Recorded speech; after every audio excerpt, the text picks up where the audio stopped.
प्रार्थनेत घालवलेले अश्रू देव कधीही वाया जाऊ देत नाही. Praise the Lord. कधी कधी अशी वेळ येते जेव्हा आपल्या वेदना शब्दात मांडता येत नाहीत. लोक विचारतात काय झालं, पण उत्तर देण्यासाठी काही ताकद उरलेली नसते. अशा वेळी फक्त अश्रू वाहतात आणि ते अश्रू देवासमोर प्रार्थना बनून पडतात. लक्षात ठेवा प्रियांनो, प्रार्थनेत घालवलेला एकही अश्रू देव विसरत नाही. लोक तुमचे अश्रू पाहून पुढे निघून जातील, पण देव प्रत्येक अश्रू मोजतो. तुम्ही रात्री उशी भिजवून रडलात तरी स्वर्गातील पिता जागाच असतो.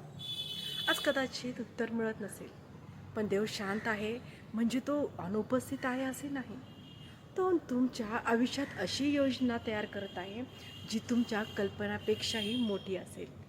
ज्या अश्रूंनी आज तुमचे डोळे भरले आहेत तेच उद्या तुमच्या साक्षीचे कारण बनतील प्रियांनो. म्हणून रडायचं असेल तर देवासमोर रडा, तक्रार करायची असेल तर देवाकडे करा. कारण माणसं तुमचे अश्रू पुसतील, पण देव तुमच्या अश्रूचं कारणच संपवू शकतो. बायबल म्हणतं, तू माझे अश्रू तुझ्या कुप्पीत साठवले आहेत. जर आज तुमच्या डोळ्यात अश्रू असतील तर धीर सोडू नका, कारण प्रार्थनेत घालवलेला अश्रू कधीही वाया जात नाही.